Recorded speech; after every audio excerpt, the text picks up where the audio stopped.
Oh, look at that. Is that, it feels loud though. I don't want to have to whisper in case I get excited. And,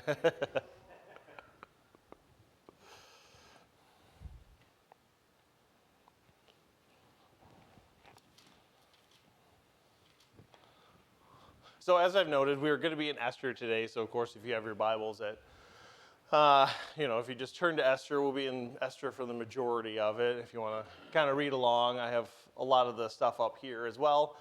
But it's good. It's going to be quite a bit. So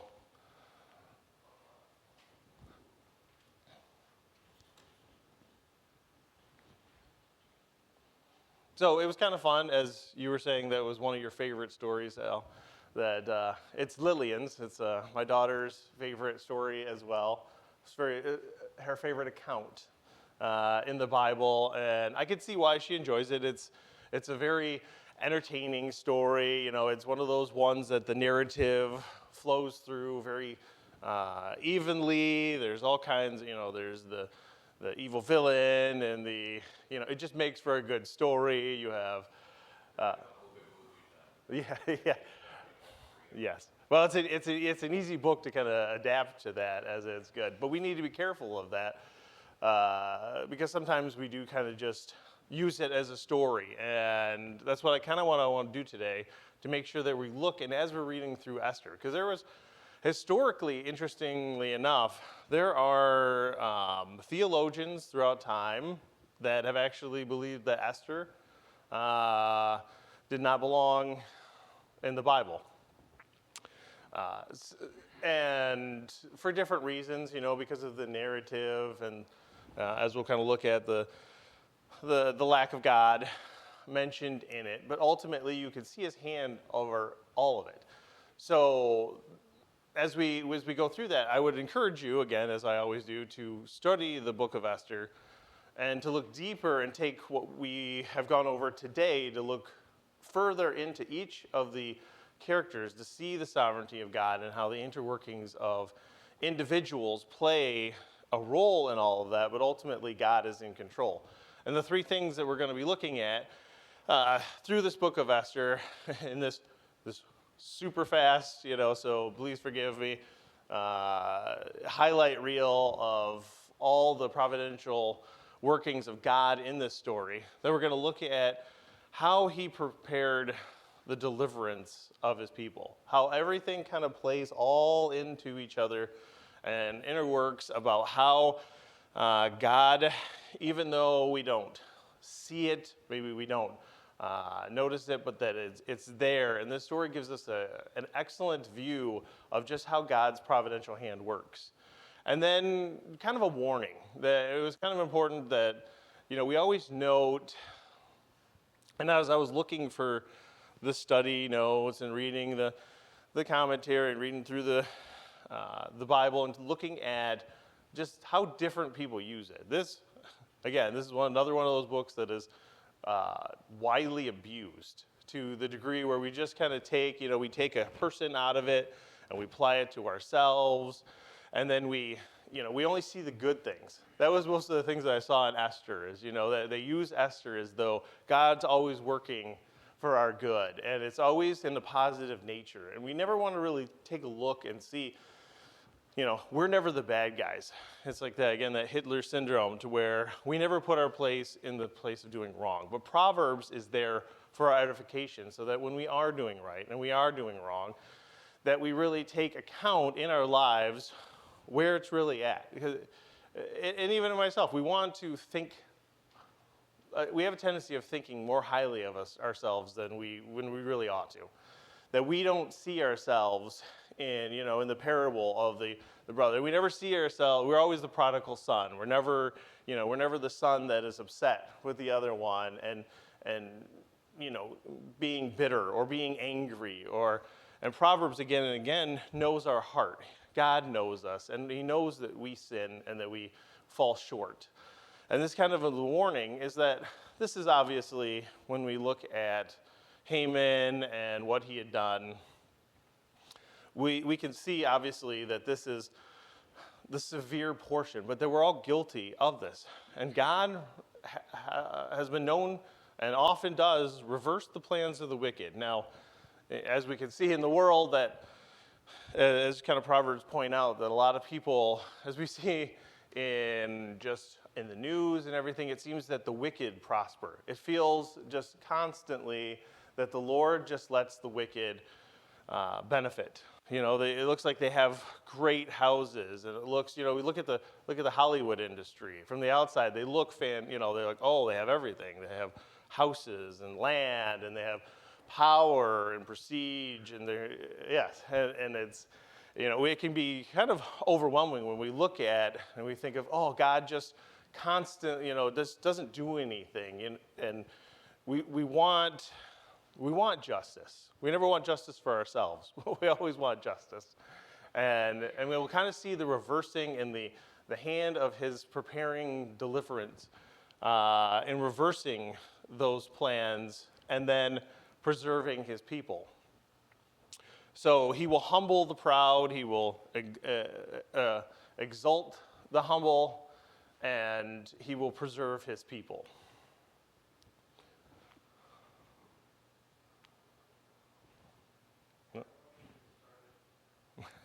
Man. Yeah, right? Yes. Does that mean that the same principles that we're talking about here are going on right now amongst us here? Absolutely, yes. In general and in the world, and that's kind of one of the takeaways that I want to kind of make sure that we point out, that it does apply to us today. It's not some story that was back in the day, but that we get to see God's providential hand through all of it, and that we can trust. You mean like a man like myself, whose life I'm at the past 75 years old. I've seen a lot of things going on. And we have two young men sitting in the center aisle that are just beginning life. Yes. And you look at Esther and you wonder, what does that have to do? Yeah, and in hopes that we do, because even for myself, too often I just kind of coast through life and I'm not really seeing God's hand in all of it. Like, how do we appreciate God? How do we know what God's, part of God's will for that if we don't really pay attention to God's inner working? Now, we don't always know, because God is obviously far above us, and his ways are not our ways, and his mind is not our mind.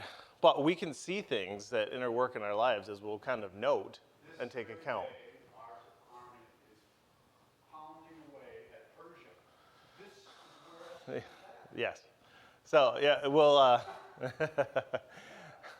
so let's get through and it's fun because it's like, I want to make sure that we touch on and get an idea. Again, as I always say before all of it, it's really important that we kind of see the Bible as a whole narrative, a whole story. I keep saying story, a whole historical account of all the things that went on, and we kind of have an idea, because I feel like a lot of people, when I talk to them, they feel very disconnected. They don't know a lot of times, they're reading through Daniel, or they're reading through Genesis, and they're reading through the New Testament, and it's difficult because it's all, it's laid out very beautifully. Obviously, it's by God's hands, of course, but that we don't really stop to think how it all interweaves together, that God's plan is all one thing, and it causes disconnect. So as we're going to kind of look at this, so we have the fall of Jerusalem at about 586 BC. So if we can remember, and probably most of you know, as we always say, Israel had a tendency of not obeying God's law, not doing what God commanded, falling away, worshiping other idols, and God was never appreciative of that. And so a lot of the narrative of the Old Testament is Israel, as we look at Moses, it's all Israel not doing what they're supposed to be doing, falling in the hands of the Egyptians, and God saving his people for a redeeming purpose to be revealed later. So again and again and again. And so as we get to this, we see that the generations, so Judah had turned away from the Lord. And if you remember, Judah being, you have Israel and you have Judah and God's people, and then Judah were the faithful ones that were left, and he has already deemed in his word. God warned through his prophets, and Isaiah warned them. So when we read in Isaiah, he's warning that they're going to take Judah captive, as it says in 39:6, and that, again, Jeremiah warned Babylon would conquer the land in Jeremiah 25:9. So he gives them warnings. So that's the beauty and the grace of the Lord. As we kind of look through these, the Lord gives them instructions, the Lord warns them, the Lord punishes them, and then the Lord redeems them for his own purposes. And as it kind of points out again, the people refuse to listen. So, what did God do? As he promised, he sent the Babylonian army against Jerusalem, and the city was destroyed, the temple was burned, and many Jews were taken into exile. Actually, as we talked about not too long ago in Sunday school when we were talking about Daniel, and he was one of those, and his three friends, Shadrach, Meshach, and Abednego, were some of those ones that were taken into exile from Nebuchadnezzar out of their land. And this kind of is during that time. So you can kind of see that in like 2 Kings 25 and 2 Chronicles, and it's interesting. When you read through there, it is really difficult because it's just an account of history. But then, then we say we are confused about how all of this plays together, and it's all documented in there. So when you read through those 2 Kings, 2 Chronicles, and it seems kind of like a drudgery, try to think and put places and different things, and when you're doing your study, look at where it all ties in together, and it'll all draw the story together. So after the fall of Jerusalem, many Hebrews were taken to Babylon, as I said. So God preserves his people in the foreign land, and faithful Jews continued to serve the Lord. Because as we can see throughout history, it did not matter. And there's one of those things about God's providential hand. As we kind of know, even today, the nation of Israel is a peculiar people. It's very interesting.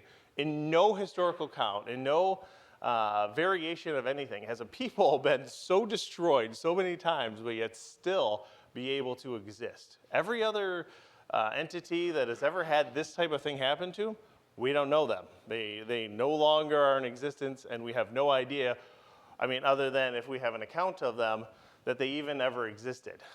Usually when a people takes over, that it doesn't go well for them, but yet we can see God's hand even through our own history, through the Holocaust and through different things, that continually these people are still preserved again and again. So we can see in examples, so you can see in Daniel, as I mentioned, and then Ezekiel prophesying about the exiles in Ezekiel 1 through 3.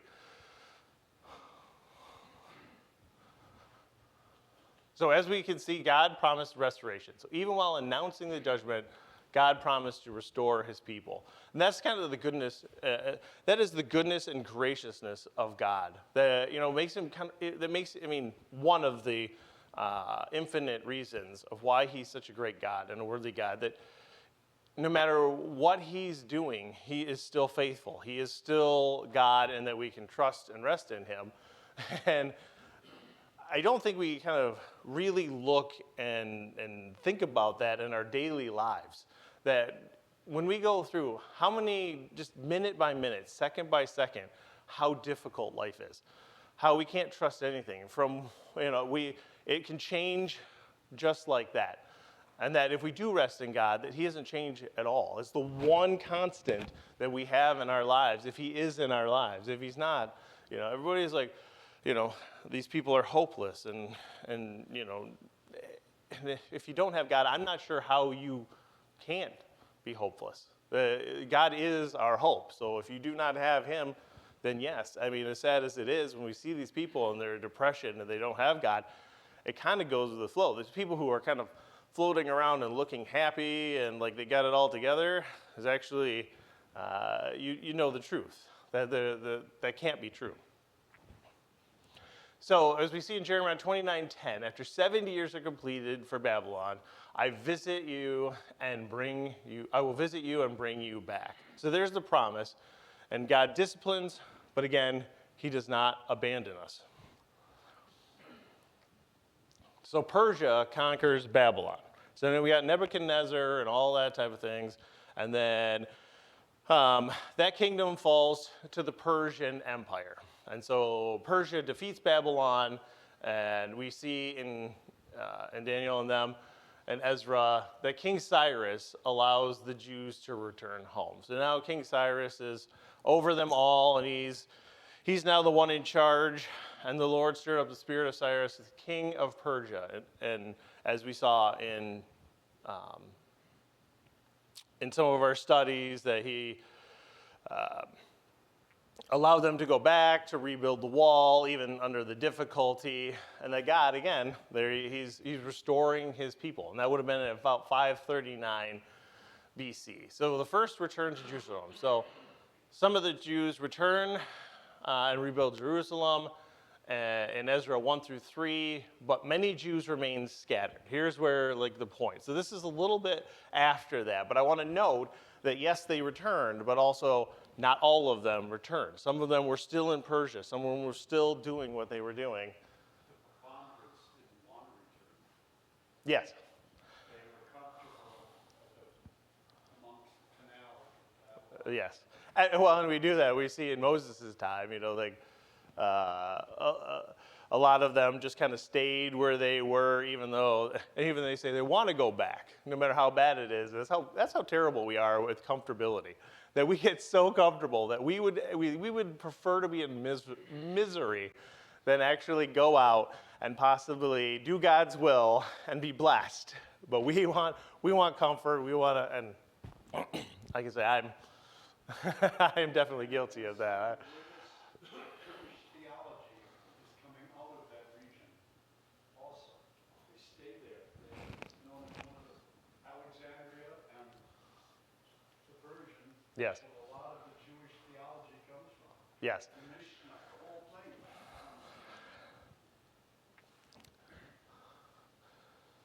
So the events of Esther actually take place during the reign of King Ahasuerus, which I'll say Xerxes the First, as it's been noted in history. That it's a little easier to say, Ahasuerus. I've said it in my reading about 1,000 times, but I still can't say it 100%. That would have been between 486 and 465 BC for just kind of a timeline. And then we see in Esther 1:1 that he reigned from India to Ethiopia over 127 provinces. So this was no small little flash in the pan. He was no Solomon, but it wasn't necessarily a slouch kingdom either. It was the largest empire as his time. I'm going to read kind of the beginning of Esther, just to kind of give us an account. I like the introduction to Esther. I mean, it's just, for the narrative purposes, it really kind of just draws you in and gives you kind of this idea of what was going on in Persia. And their theology is different. You're thinking this is like the Islamic thinking. The Persian theology is centered around life. Mm-hmm. Yeah, well, you can always see the contrast, because you ever notice, being God's people, that puts them in the thing, but most of the time when Israel is intermixed with these people, for some reason, because they're odd and because they're different and because they stand out, because God has set them up that way, we always notice the people that are around them want them gone.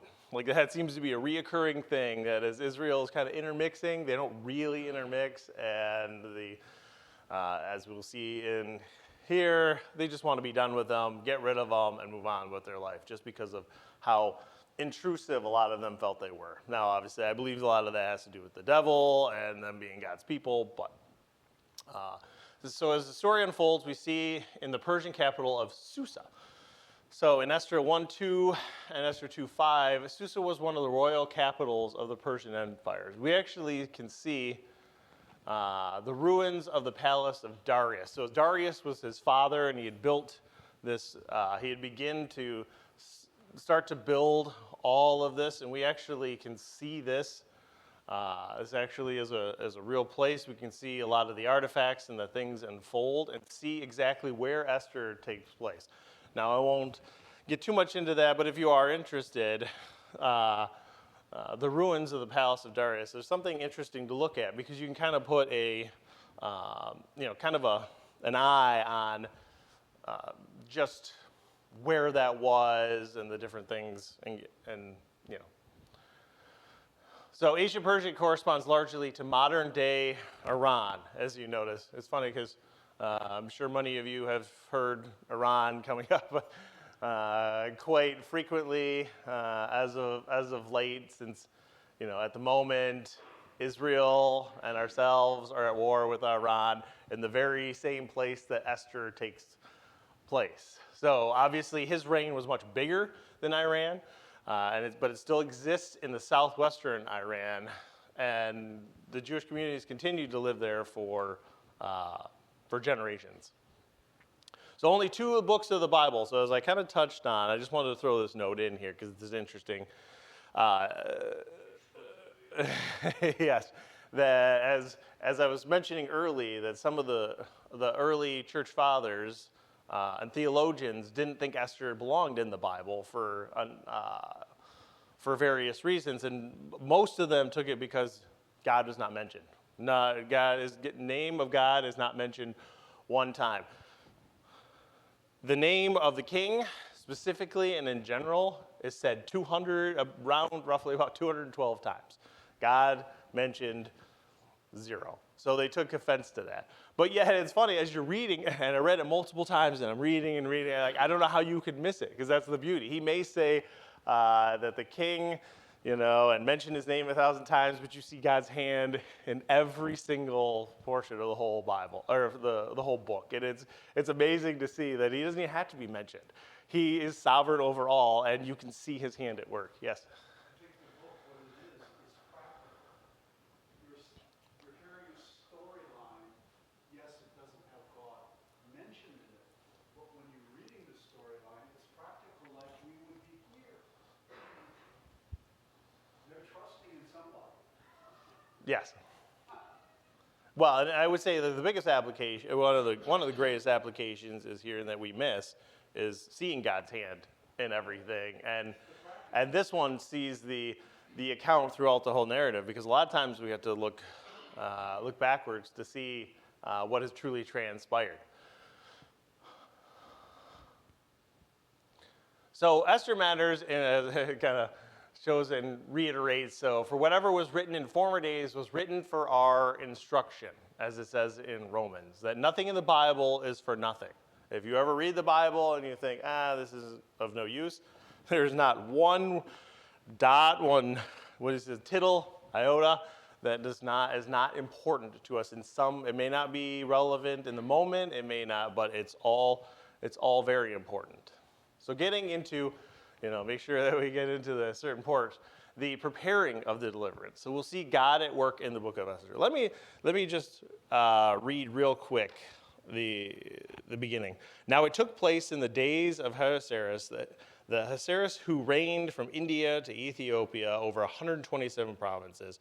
In those days, as King Ahasuerus sat on his royal throne, which was at the citadel in Susa, in the 3rd year of his reign, he gave a banquet for all his princes and attendants, the army officers of Persia and Media, the nobles and the princes of his provinces being in his presence. And he displayed the riches of his royal glory and the splendor of his great majesty for many days, 180 days.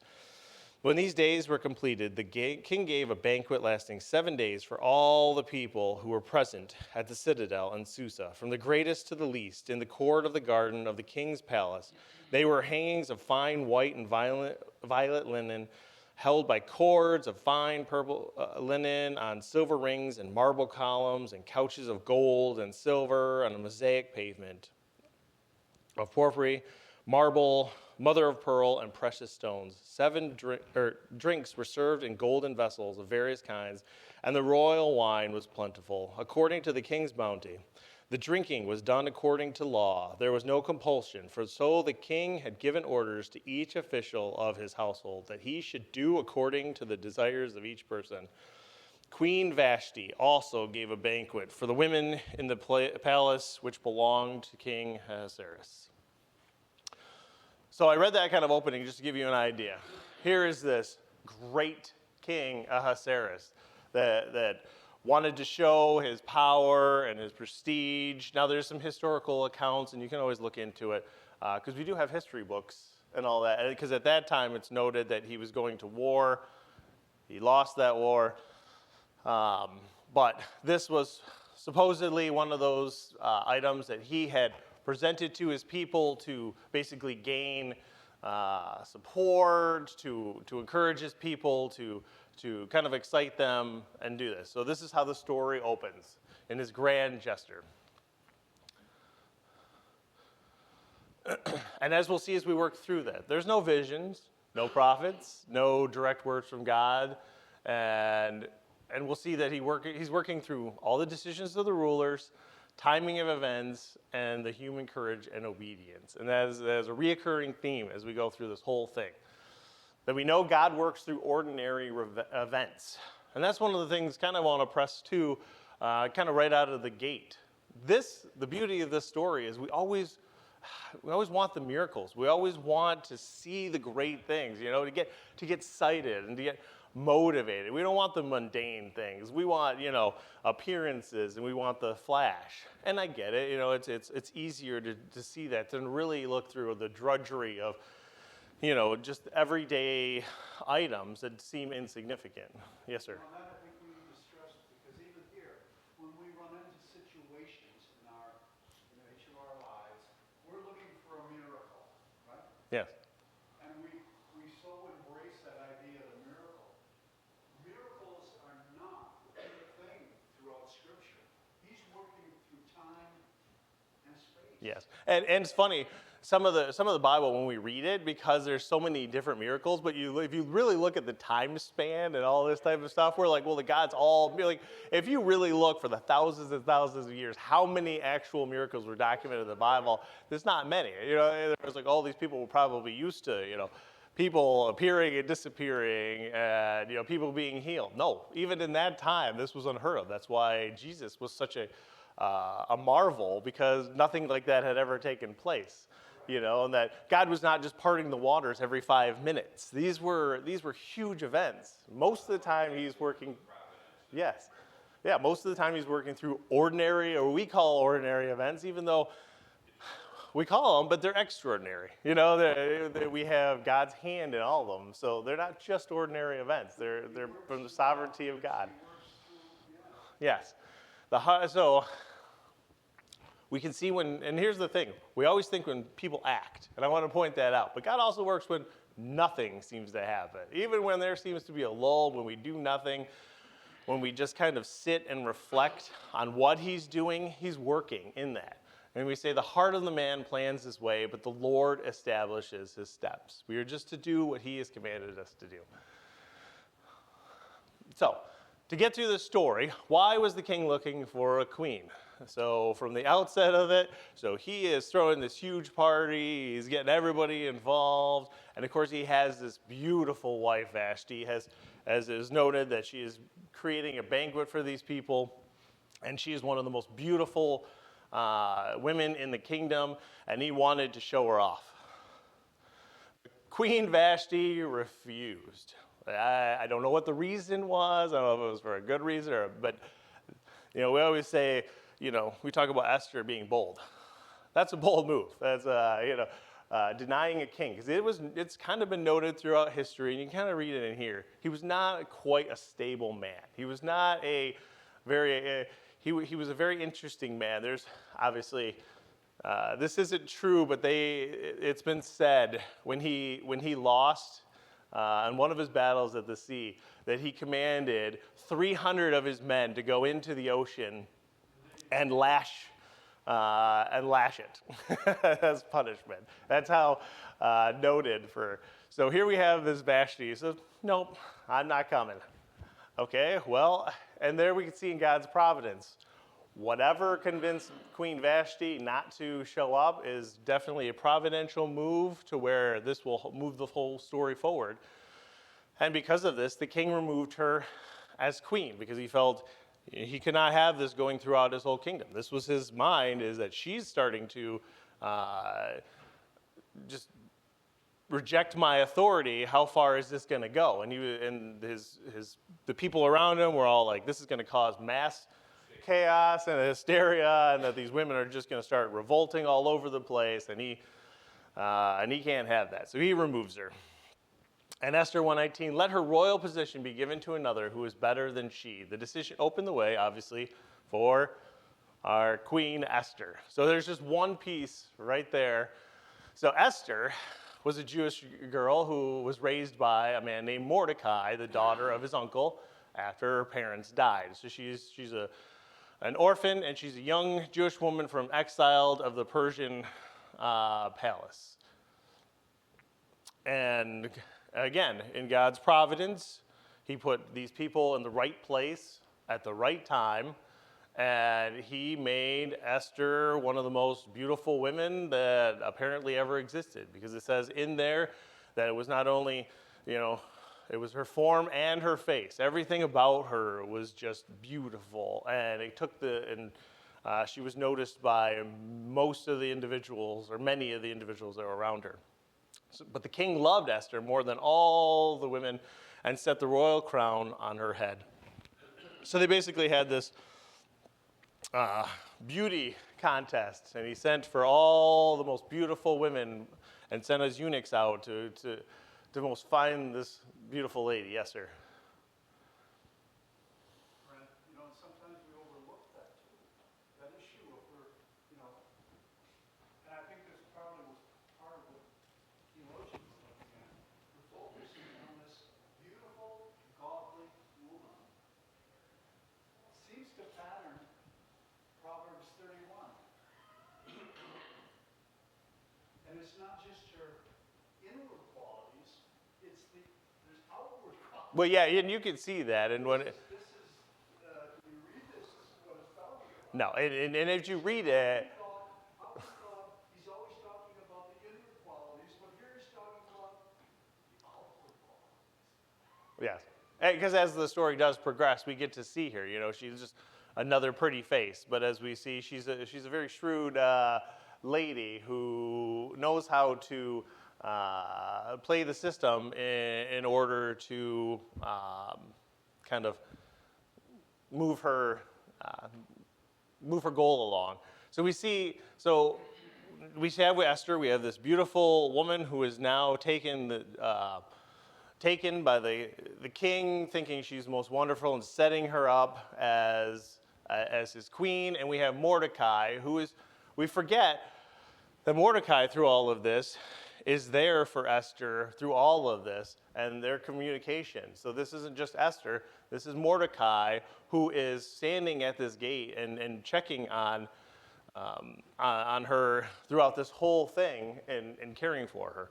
So we see Mordecai, and again, this all plays into it. Mordecai was sitting at the king's gate, and the reason he was doing that was to check up on her and do all that kind of stuff. And wouldn't you know it, happenstance, he overhears some people plotting to kill the king, and he sends word and saves the king, and it is recorded in the king's documents for later observation. That comes into play because we forget these little tiny things that happen. That's the unfolding of that whole thing. He was, it's that luck, or that we're in the right place at the right time. Nothing. I don't believe in chance. It's providence. Yes. Okay, the world doesn't like providence because that's God orientated, so they change it to coincidence. Yes. That's the word that it's just happened to happen, because they don't want to admit that it's not working. Right. But then we always think we have to be in these high places or these high positions, or things just have to be going around us, when we have no idea. Our ordinary, what we consider ordinary, just like lives, can have vast effects and impact on many things later if we're faithful. Obviously, if you're just kind of lounging around, not kind of doing what God wants you to do, that's a whole different story. That has practical application even here. Even here. You understand what? Yes. A little church on the end of a dirt road. Yes. Yep. So we see Esther's moment. So we see Esther choosing to act, and even though approaching the king without being summoned could mean death, here's her famous claim to fame, so to speak. You know, she said, "If I perish, I perish," and she went. Now, some of that was knowing that she might have been one of the extras, since we'll see one of Haman, one of the not the greatest guy in our story, is looking to get rid of all the Jews in their entirety and wipe them off the face of the earth. And Esther calls the people to fast and seek for God's help. And I think, sometimes we neglect that too in our difficulty, that we don't really think about the power of other people praying and fasting for us in these hardships to get us through, that we just think we're kind of in it alone. But no, we are to seek just as she did, the fasting and praying, and then having other people fast and praying with us, and that it does work, and it is a powerful work, and God hears. So, and he works through courageous faith in difficult moments, and that's the whole thing. But we need to be faithful. We need to be praying. Even Jesus and his disciples, he's constantly, they were falling asleep, and he's constantly like, you need to pray, and I have prayed for you. And we minimize this whole prayer thing in all of this. We need to act, and even I'm guilty of that. That I'm an actor. I want to solve problems, but you can't always solve problems. There is power in prayer and having people pray in and around you. And that kind of goes back to the wisdom and patience, because Esther doesn't. So, kind of going to the story. So let me make sure I lay out the story correctly so that everybody has an idea. So we have Esther in this palace. She has become the queen, put in place of prominence. She is basically the top queen overall. And then we have a man named Haman in this whole thing. Haman was continually going in and out of the gate, and there was Mordecai. And Haman was put in this place of prominence. After all of the things that transpired and the conspiracy against the king and the saving of it, the king elevated Haman to his number 2 role. And he thought he was something. And every day he would go by Mordecai, and everybody was to bow and to respect and to follow what Haman wanted, and Mordecai did not. And that did not please Haman at all. Like, that one portion irritated Haman to such a degree that it caused his downfall. It's interesting in this story.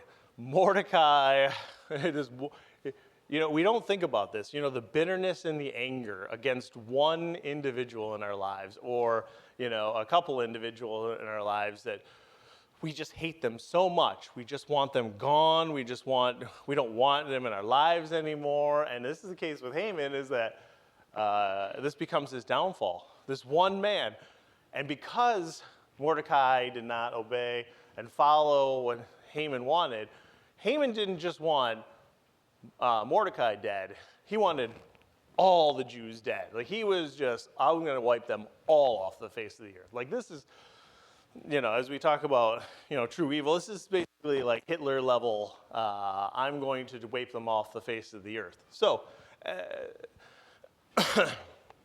in all of this, our lovely lady Esther knows and has been communicating with Mordecai through all of this, and is aware and has been told that she should go. And she said, if I perish, I perish. Because you're not supposed to go to the king without being summoned first. If you're not summoned and he doesn't ask for you, you go to there, and he doesn't want you there, you're dead. This is a huge thing. And like I said, as we talked about, he wasn't the most stable guy. So this was a concern. You're going to a very unstable man that wasn't a very patient and understanding and loving man, and she went. And so she goes, she talks to the king. She says, if I perish, I perish.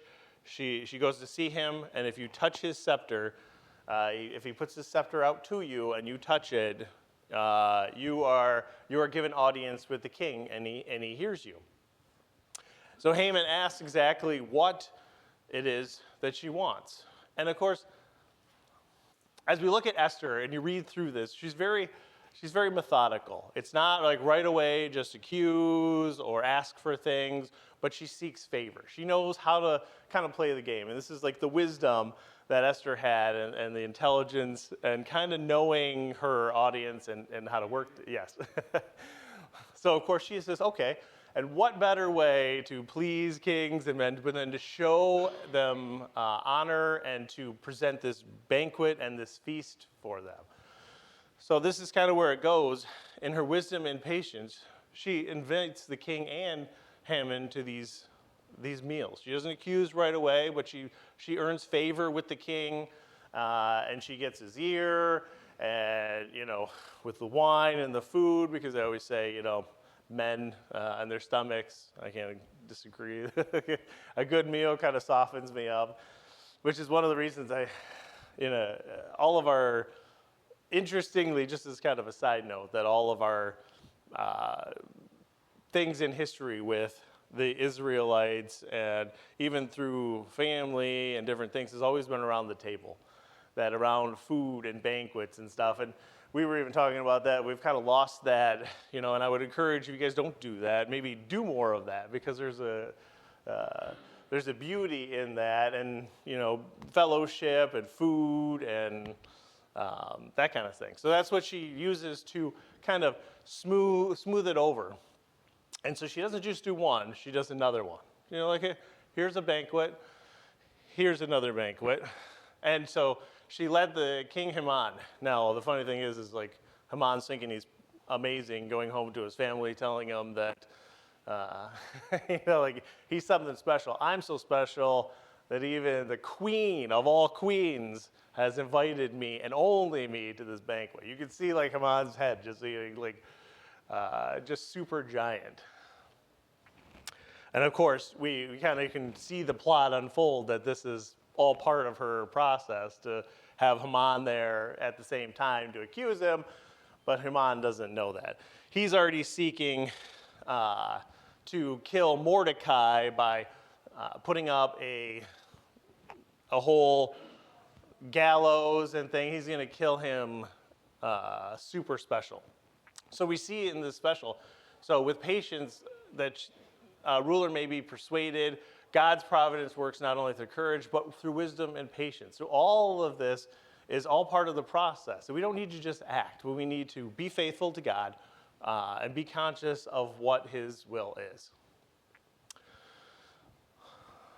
Okay, so the enemy behind the crisis. So Haman was elevated to this powerful position, as I said, because Mordecai refused to bow to him. And he sought to destroy all through the kingdom. Now, I kind of jumped it a little bit just to save time, but the part that I forgot, as one of the side notes that I find amusing, is during all of this, obviously, the king asked Haman how a man should be honored who saved his life. And of course, Haman goes through this whole process about how, he should be, he's thinking it's himself. And he's propping up and he's saying he should get robes and glory and honor and be tramps throughout the whole street. It kind of gives you an idea. And the reason I'm telling you this is kind of give you an idea of who Haman really was. He was kind of like an arrogant man, and he's telling the king, well, thinking it's him, you should give him all the greatest things. And then that's the funny thing that I think when we look at God, does God have a little bit of sense of humor? And I don't know, like with the way in which he humbles him, it's kind of funny as you're reading through it that Mordecai gets all of the blessings that Haman thinks that are catered for him. So we need to be careful. There's one of those warnings is that when we try to build ourselves up, when we try to make it seem like we're more amazing than we really are, God has a tendency of taking you down and turning it over. And he will take you down and elevate others. Now, it doesn't mean that's where you have to stay, but like I said, God humbles the proud and elevates the humble.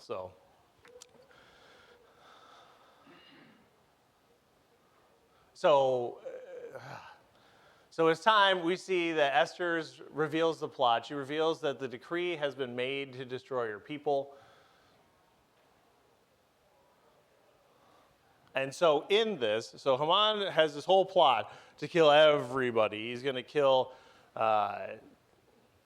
Mordecai specifically, and then the decree went out because here's the key. The king allowed this. He gave his signet ring and he put out to everyone that all of them could be killed. And it's always funny with kings, they never seem to recognize that he had his hand in this whole plot. this whole thing, he wasn't paying attention. He wasn't doing that. And as Esther is in that banquet with the king, he asks her again and again what it is she wanted. And she reveals to him that there's a plot to kill her and her people. That's the whole thing. It's not just her people, but her. And the king has a love for her. And she says, a foe and an enemy, this wicked Haman. And the plot is actually exposed, and and he stands revealed amongst the king. So Haman, actually, in all of this process, is now, he's got the anger and the fury. Because I always say, like, the wrath of the king, the wrath of these individuals. And now Haman is now got it twisted upside down, and he is now the enemy of the king, which is not a place that you want to be in.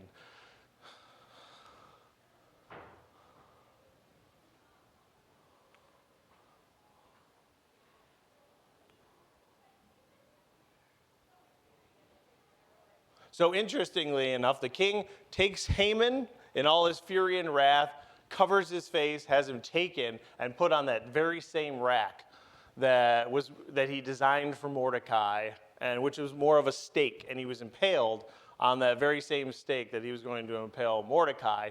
And that kind of is the dichotomy that I'm trying to get across, to where, you fall into your own wicked trap. The king took off the signet ring which he had taken Haman and gave it to Mordecai. Now, not only is Haman killed, brought low, but now he's going to elevate Mordecai to such a place. As it says in Proverbs 29:23, one's pride will bring him low, but he who is lowly in spirit will obtain honor. So Mordecai is not only elevated, but now he is second in command, and he oversees all of the Persian Empire for a while under the king that used to be Haman.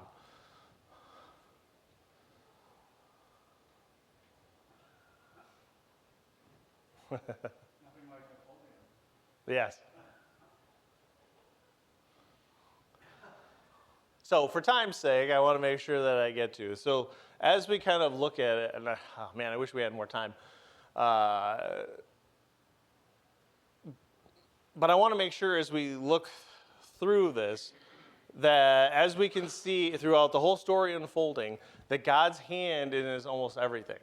That he has preserved his people. Because ultimately, it is God's plan and God's will of what he is going to do. And all of this stuff that we always think is about us, and we always want to see our part and our plan in this, but that we know even when we're not part of the plan, that we can find beauty. It's one of those things, thinking and looking at other people and stuff when they're elevated, when they are doing God's work, and when God's work is going forward, and even if we're not involved in it, even if we're not prominent in it, that it's super important that we know that it doesn't matter. It is God's will. God preserved his people for a purpose, to come together to redeem humanity through Christ. Ultimately, that's the preservation. That it's not just about the people of Israel. It's not just about us and the church and all that kind of stuff. Now, he loves us. We are his church, and we are his people, just as Israel was at that time, and is now more broad to everybody, but that he's preserving for his purposes, the redeeming purposes, that he will have his church for all eternity, that we will be with him in glory, in a new heaven and a new earth, serving and praising the Lord. And that in our preservation, as we go forward and we look and we think about these different things in our lives, that we reflect not only the good things, but the bad things. We watch what God, if God is chastising us, or if he is reproving us, or he's teaching us, pay attention, do all these kind of things. The last slide. Oh, I lost the last slide.